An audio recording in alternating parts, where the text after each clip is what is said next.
It happened last month, and I still haven't quite processed all of it. My name is Caleb. I'm 35, single dad to a 6-year-old girl named Emma, and apparently, according to my own father, not real family. Let me rewind. I grew up in a pretty average suburban household. My dad, Kenneth, is a man who's always been obsessed with appearances, sharp suits, shiny cars, the works. He wasn't exactly warm, but he played the part of the respectable family man well. My mom, Julia, was quieter, more reserved, but the kind of woman who'd smile through anything for the sake of peace. I have one sibling, my older sister, Claire. She was the golden child, no question about it. Straight A's, varsity soccer, got into Stanford, married young, had 3 picture-perfect kids with her picture-perfect husband, Nick. She and Dad, thick as thieves. Me?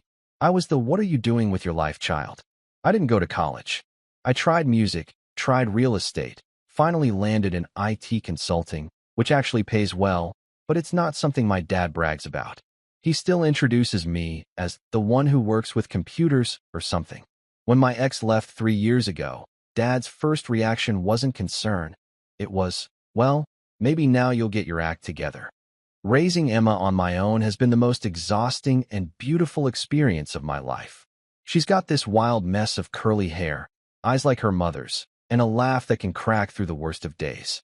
She's sensitive, observant, and far too empathetic for a world like this. But to my family, she's often an afterthought. I started noticing it a few years back. At Christmas, everyone's gifts were piled high, and Emma would get a generic sweater or some cheap toy from the dollar bin, while Claire's kids were opening iPads and bikes. I brushed it off, told myself not to make a big deal. Maybe I didn't want to see it. Maybe part of me thought if I just kept showing up, they'd warm to us. That if I gave it time, my dad would stop looking at Emma like she was some uncomfortable truth he didn't want to face. But everything came to a head 2 weeks ago at my niece Lily's birthday party. She was turning 8, and Claire had planned this over-the-top princess-themed bash. One of those rented venue, hired performer, balloon arch, unicorn cake affairs. I hesitated when the invite came, not because of the event, but because I could already hear my dad's commentary. He hated that I was mooching off my kid's cuteness to avoid a real relationship. Yes, that's a direct quote. Still, Emma was excited. She picked out a sparkly dress and made a homemade card for Lily, complete with glitter that ended up all over my dashboard. We even stopped at the toy store to buy Lily a new art kit she'd been talking about at the last family dinner. Emma handed it to her herself, smiling ear to ear. The party was fine. A little performative, a lot of polite small talk, Claire flitting from table to table like the hostess of the year. I mostly sat back and watched Emma try to blend in with her cousins, who were all a little older, a little louder. My dad was there, of course, Kenneth, in a gray blazer even in 80-degree weather, drink in hand, laughing loudly with Nick and some of his golf buddies. Then came the moment that snapped something inside me. It was nearing the end of the party, and Dad stood near the cake table with a big sack of gift bags. He made this show of calling the kids over. "Okay, time for a surprise from Grandpa," he announced, like some game show host. One by one, each kid ran up and got a little wrapped toy, handpicked and labeled. Emma waited patiently, clutching her empty paper plate. She was near the back of the line, but still beaming. When she got to him, Dad didn't even look at her, just paused, glanced at me, and then said, loud enough for the nearby parents to hear, "Sorry, sweetie. This is for real family only." Real family only. Emma froze. Her hands dropped to her sides. I saw her bottom lip tremble as she slowly looked up at me, her brown eyes wide and confused. She didn't say anything.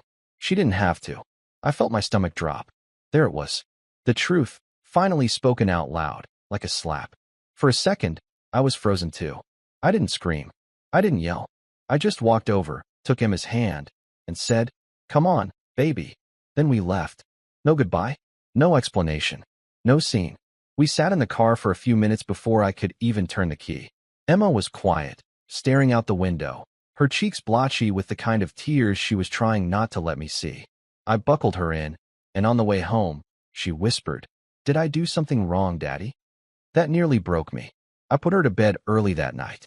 She fell asleep with her stuffed giraffe clutched tight and the party dress still on. I didn't have the heart to change it. At 10:34 p.m., my phone lit up with a text from my dad. Don't come around anymore if you're going to act like that. I stared at it for a long time. Then I typed back 4 words. Perfect. Keep my money. 10 minutes later, the family group chat lit up in chaos. Claire chimed in first. What did you say to Dad? Then Nick. We don't need drama right now, Caleb. It was Lily's day. Mom finally spoke up too. Let's just talk tomorrow, please. But it was the silence from Dad that was the loudest. No explanation.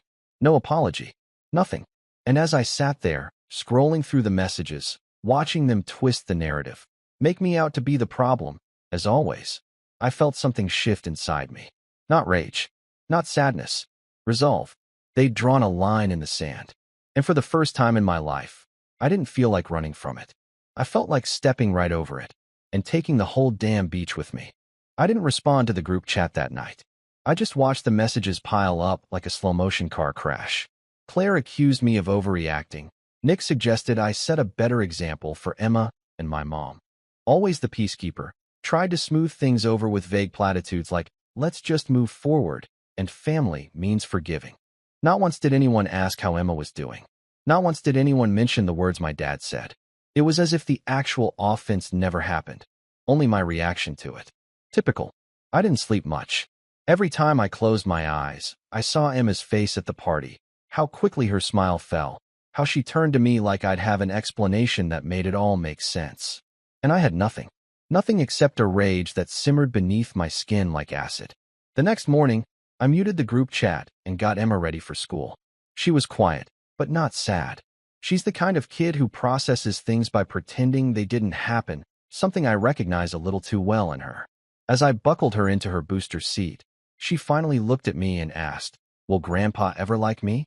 I swear my heart cracked in half. I told her what I wish someone had told me at her age. You're incredible, just the way you are. If someone can't see that, it's their fault, not yours. She nodded and gave me a tiny smile, the kind that says she doesn't fully believe me, but wants to. After dropping her off, I sat in the parking lot and stared at the steering wheel for a long time. I knew things were broken. What I didn't know yet was how deep the crack really went. The next few weeks were oddly quiet. No invitations, no texts, no passive-aggressive links to family brunches or Claire's Facebook posts about her beautiful tribe. Fine by me. I focused on work, spent more time with Emma, and honestly, things felt lighter, calmer. For the first time in a long while, I wasn't making excuses for people who clearly didn't care about me. Until my mom called. It was a Wednesday afternoon, and I was in the middle of helping Emma with her math homework when the phone buzzed. "Caleb," she said, voice soft and practiced. "Can we talk?" I hesitated. "About what?" "Your father's birthday is next weekend. We're doing a little get-together. Just family. I know things have been tense, but I think it would mean a lot if you came. For my sake." I stared at the phone in disbelief. "You mean the man who told my daughter she wasn't real family? That guy?" She sighed. "He didn't mean it like that." "Then how did he mean it, Mom? Spell it out for me." There was a pause, and then, "You've always been sensitive, Caleb." I almost laughed. Not because it was funny, because it was just so on brand. Anytime I've ever spoken up, that's been the response. Sensitive. Overreacting. Making a scene. I was done being told my feelings were the problem. "I'm not coming," I said. "And neither is Emma. I'm not putting her in that position again." Another pause. Then, "I just thought maybe you'd moved on by now." "I have," I said. "That's why we won't be there." And I hung up. But that was just the warm-up. The real breaking point was still coming, and I didn't see it until it hit like a train. About a week later, on the Saturday of the birthday party, I took Emma to the zoo. We spent the whole day eating overpriced pretzels, laughing at the flamingos, and taking silly selfies by the tiger enclosure. It was exactly the kind of day I needed to prove to myself that I was doing the right thing, choosing peace over performance. That night, after Emma fell asleep, I opened Facebook. Big mistake. Claire had posted an album, Dad's Big Day. I don't know why I clicked it. Maybe I wanted to feel vindicated.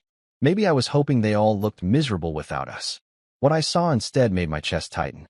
The first few pictures were standard, Dad grinning next to a cake shaped like a golf ball, Mom clapping, Nick raising a glass. Then came the group shots.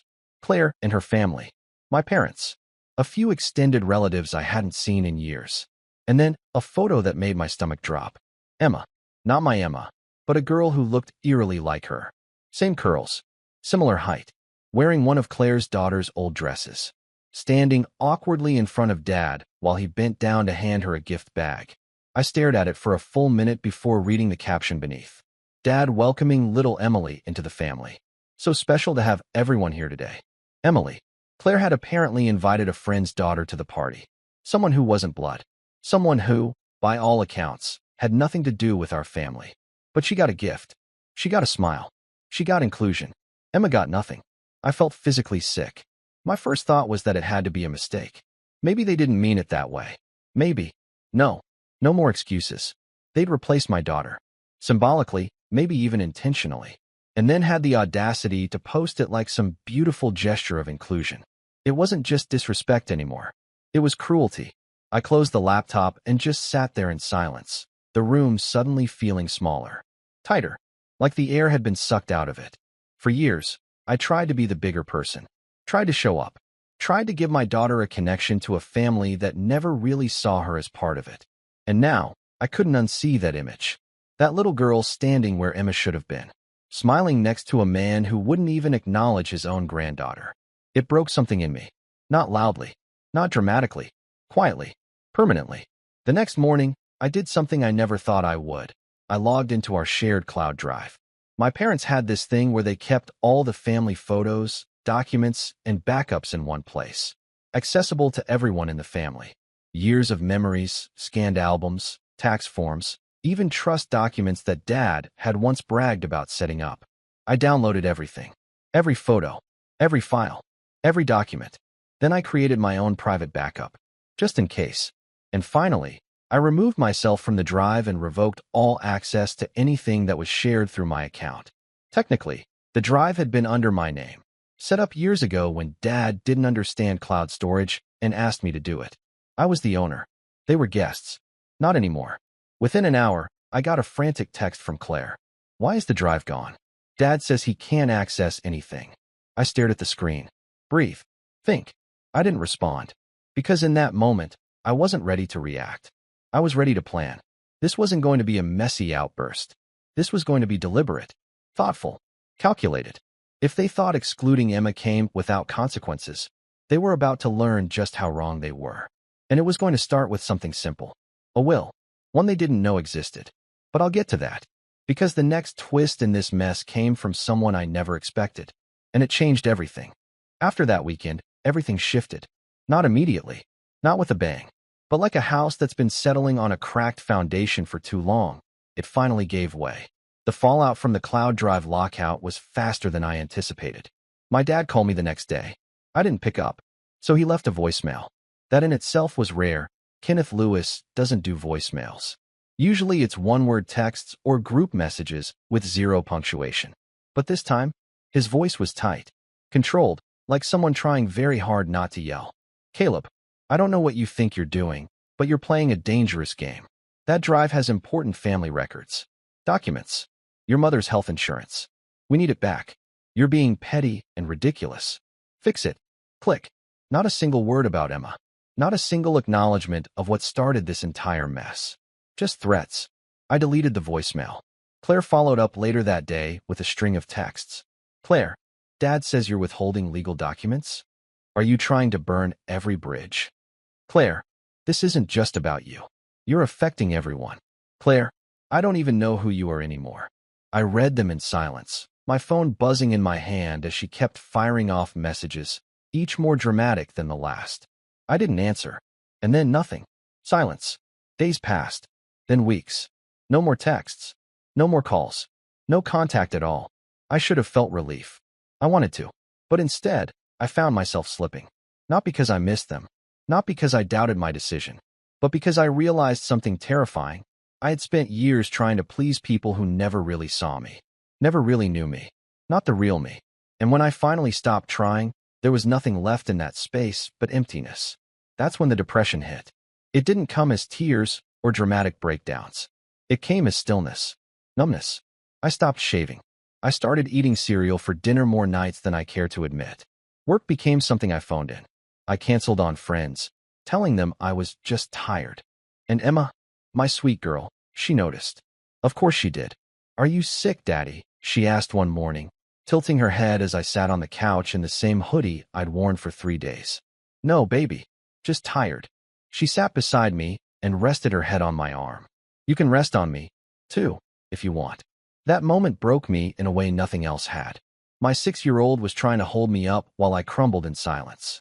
I waited until she fell asleep that night, then sat on the bathroom floor and cried. Not loud, just quietly, with my head in my hands. That was rock bottom. And then, without warning, came the shift. It wasn't some grand epiphany. No motivational video. No rousing speech in the mirror. It was a Tuesday. A regular, rainy Tuesday. I was sitting at my desk, staring blankly at my inbox when I got a call from an old client. He said he'd referred me to a friend of his who ran a mid-sized startup and needed an IT consultant ASAP. You're reliable, he said. Figured you'd do them right. I almost said no. I didn't have the energy. But something made me accept. That contract turned into the beginning of something new. Over the next month, that one job led to 3 more. And those led to a retainer offer. Then another. Before I knew it, I was rebuilding. Not just financially, but mentally. Work gave me structure. Focus. A reason to get up and shave. To put on real clothes again. To be someone Emma could look up to, not just love by default. I started going to the gym again. Slowly at first. 10 minutes on the treadmill. 15. Then weights. I cut back on the cereal dinners. Started cooking again. Nothing fancy, just grilled chicken and vegetables. But Emma noticed. You smell like broccoli again, she giggled one night at dinner. That's how I know you're okay. We started doing father-daughter Sundays. Zoo trips. Ice cream dates. Lazy movie marathons with popcorn in a blanket fort. And the more I poured into her, the more I found myself filling up, too. I signed her up for dance classes. Bought her a sparkly new backpack. Helped her decorate her room with glow-in-the-dark stars and fairy lights. She bloomed. Fully, unapologetically. And I realized something I hadn't allowed myself to see before. We were happy. Just the 2 of us. We didn't need them. The family who ignored us, rejected us, let them stay gone. But just when I thought we were finally in the clear, life sent another curveball. It was late October, a few days before Halloween. Emma wanted to be a space princess. Her words. And we'd spent the weekend gluing silver rhinestones to a pair of boots. I was cleaning up glitter when my phone rang. It was my mom. I hesitated, then answered. Caleb, she said softly. Her voice sounded off. Tired. Shaky. Hey, I said. What's going on? I didn't know who else to call, she whispered. Your father collapsed. They think it was a mini-stroke. He's in the hospital. I didn't say anything. She continued. Claire's out of town. Nick's dealing with something at work. I just needed someone. Old instincts kicked in. I grabbed my keys before I realized what I was doing. But then I stopped. And I remembered. Emma. The gift bags. The drive.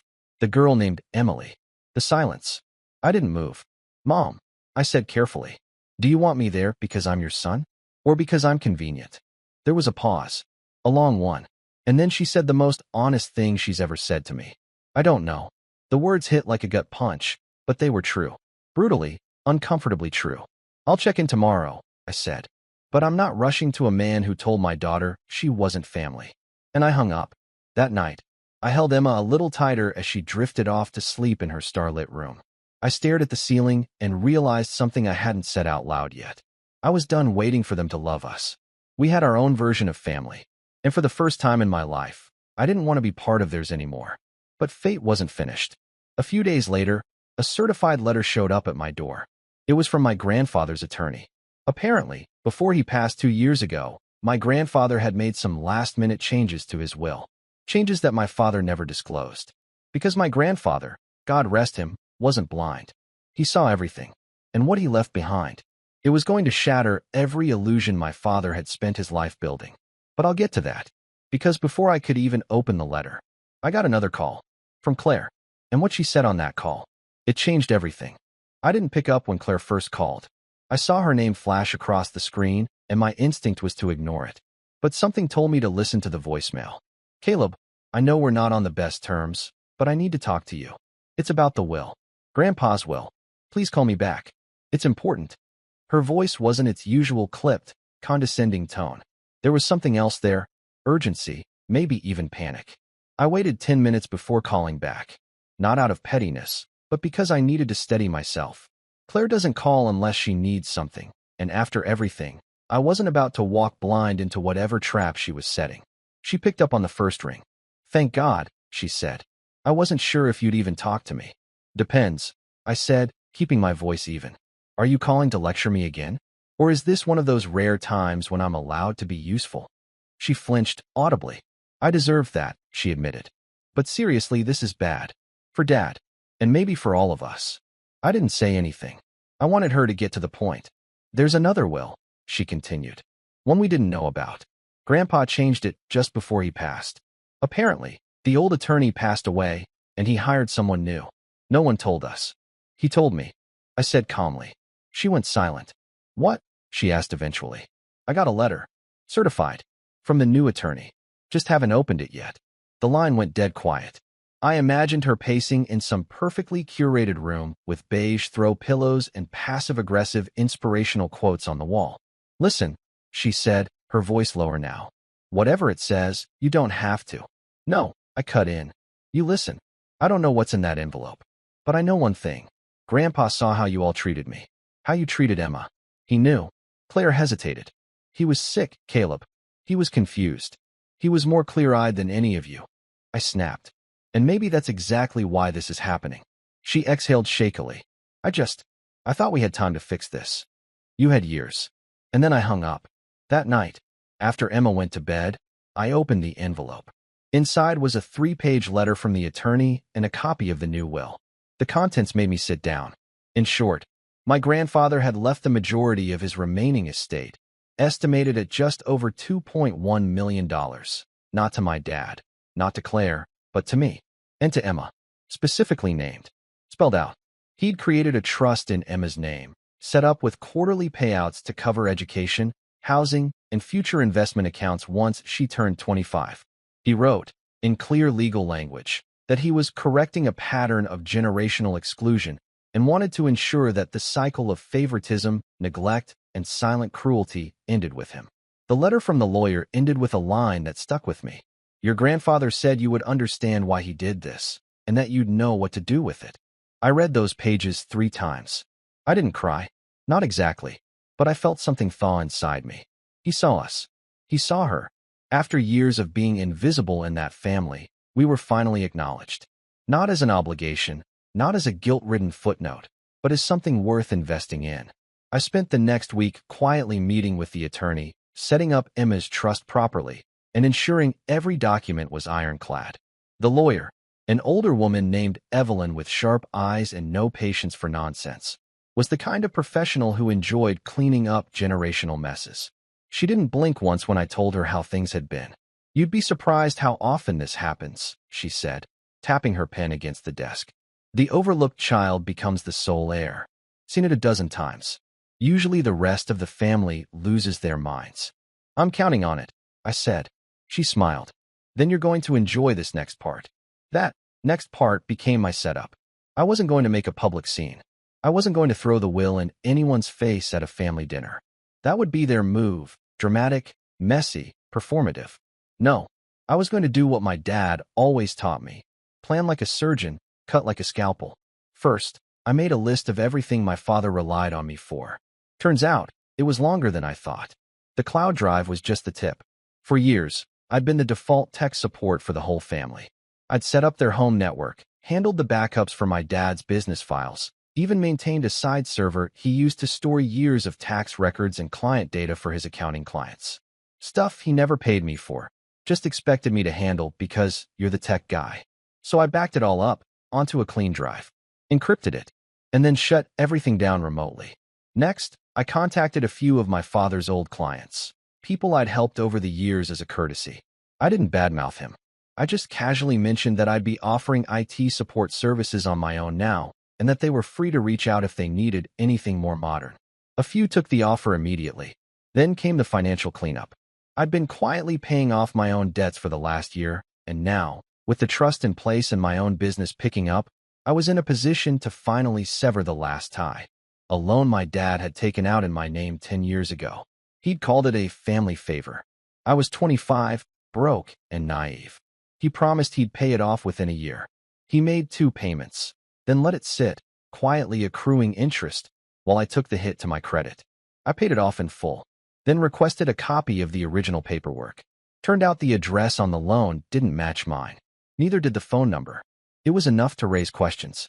Enough to send to a financial compliance officer if I wanted to. I didn't yet. I just filed it away.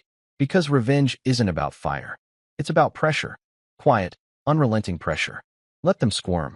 And just when I had everything in place, something wild happened. Emma got an invitation. It was a postcard-style card, bright pink with glittery letters. You're invited. Grandma's 60th birthday bash. Dinner and dancing. It had RSVP info, a location, and in the bottom right corner, family only. I almost laughed. The timing couldn't have been more perfect. It was Claire, obviously. A last-ditch attempt to test the waters. To see if I'd come crawling back after weeks of silence. But instead of burning the invitation, I scanned it. Filed it in my folder of family nonsense. Then I emailed Evelyn. I'd like the trust activation date to fall on the same weekend, I wrote. She replied 1 hour later. Done. Should we notify the other parties? No, I replied. Let them find out the hard way. And so the final piece was set. But before I made my move, I needed one more thing. Closure. Not from them. From myself. So I took Emma to the cemetery. We visited Grandpa's grave. She carried a bouquet of sunflowers because she said they looked like happy stars. We stood there in silence for a few minutes. Then I knelt down and whispered, "Thank you. For seeing us. For believing in us." Emma tugged my sleeve. "Can I say something too?" I nodded. She placed a small rock on his headstone and said, "I'm gonna be someone awesome. Just watch." I smiled. Because I believed her. The stage was set. The trap was quiet. Elegant. Surgical. And it was going to hit them exactly where it hurt the most. Not in public. Not with drama. But in the one place they'd always felt untouchable. Their legacy. And the night of that birthday party? That was when the curtain would rise. The night of my mother's 60th birthday party came with more spectacle than I expected, and more fallout than any of them were prepared for. Claire had spared no expense. The venue was one of those faux classy banquet halls just outside the city. All chandelier lighting, champagne towers, and gold accents that looked better on Instagram than in real life. Parking attendants in red vests ushered luxury cars into neatly spaced rows. I saw my dad's Bentley, the one he loved more than most people, parked out front, polished to a mirror shine. Emma and I weren't invited, of course, but I had no interest in being there physically. Instead, I made my move from home, with a glass of wine in one hand and my laptop open in front of me. The first domino fell at 6:42 p.m. That's when Evelyn, my grandfather's attorney, sent out a batch of formal notifications via email and certified mail, timed perfectly to arrive during the party. The subject line read, "Execution of updated will, Frederick Lewis." And in the body of the message was a short, sterile summary of the contents, followed by a formal notification that control of Frederick Lewis's estate had been passed entirely to his grandson, Caleb, and great-granddaughter, Emma. Claire saw it first. I know because her email was on the CC list, and 5 minutes later I got a call. I didn't answer. Then my mom tried, followed by Nick. And finally my dad. The man who had once told my daughter she wasn't real family was now staring down a future where his own father had cut him out, completely. Because of her. Because of us. And that wasn't even the main course. At 7:05 p.m., the second domino dropped. Remember those encrypted backups I made? The ones with all my father's tax records, client files, business write-offs, and years of conveniently overlooked transactions? I hadn't gone public with them. I wasn't that reckless. But I did send them, anonymously, to 3 separate entities. A financial oversight board connected to his professional license. His largest client, who just happened to be a real estate developer with very strict audit policies. And an old friend of mine who now worked in forensic accounting, for fun. I didn't frame it as revenge. I framed it as protection. Because if someone else found those discrepancies before he cleaned them up, well, they'd assume I had been involved. And I wasn't going down with him. I wasn't even going near the boat. At 7:38 p.m., the third and final domino fell, not digital this time, but personal. A delivery driver arrived at the venue with a small, hand-wrapped gift box and a note. Inside the box was a simple wooden picture frame. And in the frame, a photo of my daughter. Taken the day she was born, her tiny fingers wrapped around my thumb, with my grandfather, white-haired and smiling gently. looking down at her like she was the most important thing in the world. On the back of the photo, written in my grandfather's careful cursive, was one line: Real family. The note attached to the package read, "You excluded her. He didn't. This is your legacy now, not mine." I'm told my father turned red, then white, then stood up and walked out without saying a word. Claire followed him. My mother stayed behind and cried. They all broke in different directions. And I took Emma for ice cream. We went to our favorite place, the one with the bubblegum pink booths and comic books on the wall. She wore her sparkly space princess hoodie and ordered a triple scoop with rainbow sprinkles. "Did something happen tonight?" she asked, licking the spoon. I smiled. "Yeah, something big. Is Grandpa still mad at us?" I thought about it for a second, then said, "No, he's just finally realizing who we are." She looked up, confused. "Who are we?" And I leaned in close, my voice soft and sure. "The ones who got out." Because that's what it was, in the end. Not just revenge. Not just a reversal of fortune. It was an escape from a cycle that had chewed through generations. The favoritism, the manipulation, the quiet cruelty dressed up as tradition. It ended with me, with Emma. In the weeks that followed, the fallout spread like a controlled burn. My dad lost 2 major clients. Rumors about an internal audit swirled until his assistant quietly resigned. The financial board opened an inquiry into his records, and though nothing criminal happened yet, the reputation hit alone cost him business. Claire stopped posting on Facebook. The inspirational quotes disappeared. So did the family photo albums. At first, she tried to spin it, said I had manipulated Grandpa in his final days. But the will was clear. Dated. Witnessed. Legal. And the trust? Ironclad. Mom tried to call again. This time she left a voicemail crying, asking to see Emma. I didn't respond. Not because I hate her, but because she stood by while it happened. Again and again. Forgiveness is something you earn, not something you beg for at the 11th hour. Eventually, they all stopped trying. The silence was strange at first, then peaceful. I used part of the trust to buy a small house on the edge of town. Nothing flashy, just enough space for me and Emma, with a garden she immediately claimed as her fairy jungle. I invested the rest wisely, under Evelyn's guidance, and put the bulk away for Emma's future. She started piano lessons, joined a science club, made 2 new best friends who think her glitter boots are super cool. And me? I started sleeping through the night again. Not because I got even, but because I let go. Because I broke free. Because I didn't just burn a bridge. I built something better on the other side. And that, I realized, was the real revenge. Not the money, not the fallout, but the life they never thought I could build. The family they told me I didn't have. The joy they tried to bury under silence and shame. We rose. We thrived. We left them behind. And we never looked back.